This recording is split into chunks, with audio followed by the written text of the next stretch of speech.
Lately, we've been seeing big shifts in global trade, like we haven't seen in decades. We're talking about tariffs and non-tariff measures such as import-export restrictions. And it looks like uncertainties in trade aren't going away anytime soon. For many, that makes the movement of goods more difficult and prices more volatile.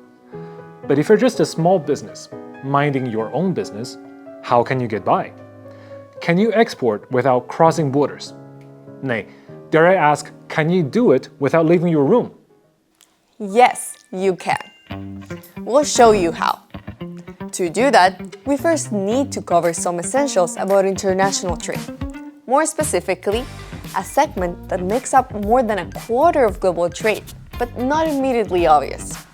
So when you hear international trade, you might think of headline news like the ever-giving cargo ship that got stuck in the Suez Canal during the pandemic, causing massive trade disruptions.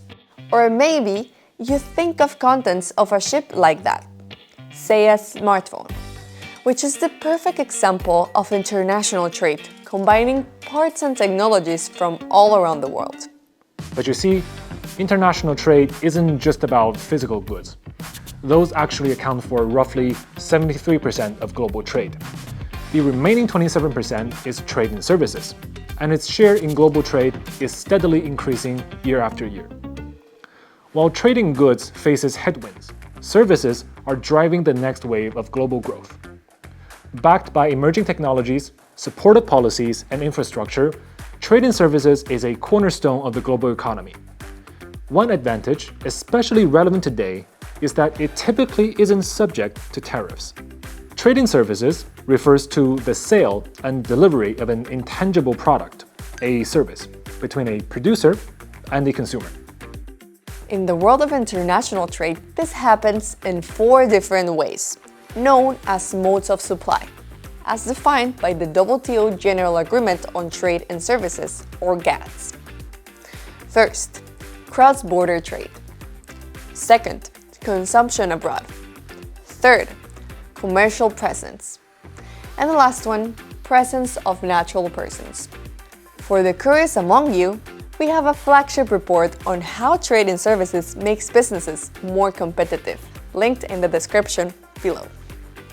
All right, we mentioned 4 modes of supply classifying how services are traded. Let's start with cross-border trade. This is when a service crosses a border. For example, let's say you are a streamer on YouTube based in Colombia, and a fan from anywhere but Colombia sends you a $5 super chat or joins your channel as a paid member. Congratulations, you are an exporter. Here at ITC, we work with refugees in Kenya so they can develop their digital skills to create content and work as freelancers online. In Ukraine, we've supported women in rural areas to export graphic design and social media marketing services. So you see, cross-border trade in services is a viable way for people to earn an income regardless of their physical location.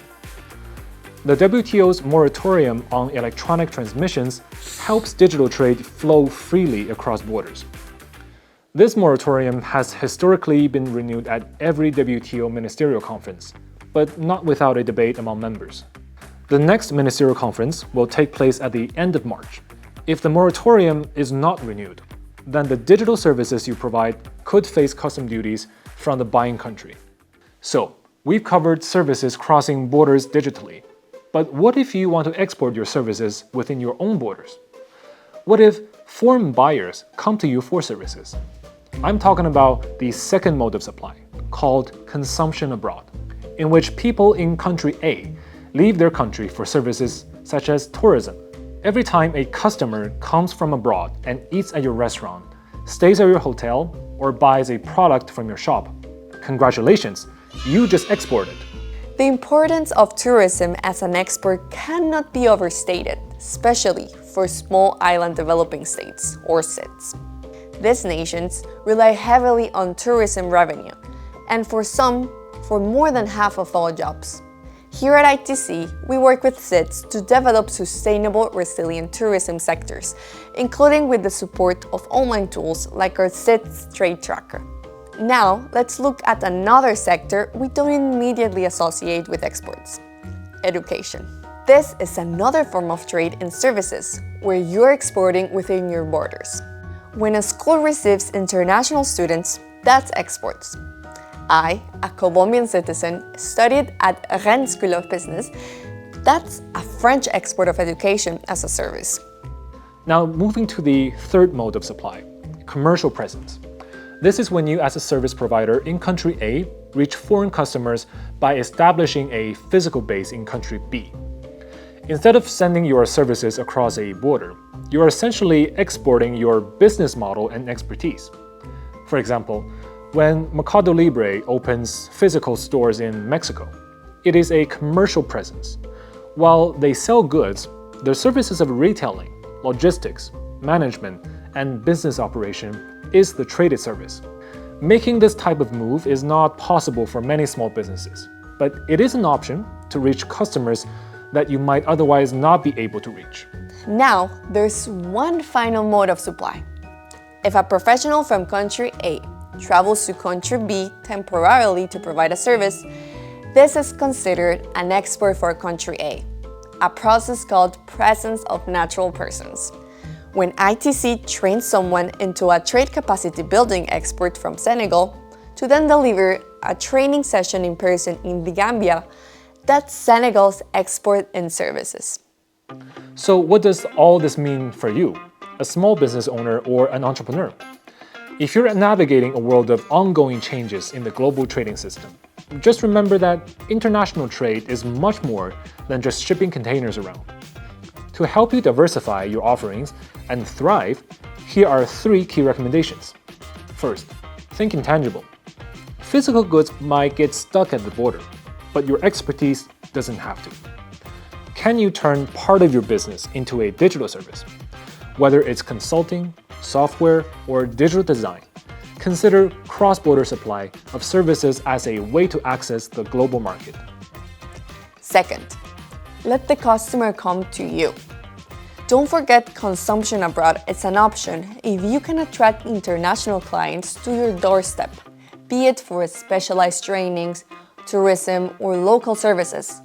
You are exporting without ever having to fill out a customs declaration. Beef up your business presence online. And third, don't forget personal branding and self-promotion. One day, you might be hired for a gig abroad, making it an export in the form of presence of natural persons. The world of trade is changing fast, and it will keep changing.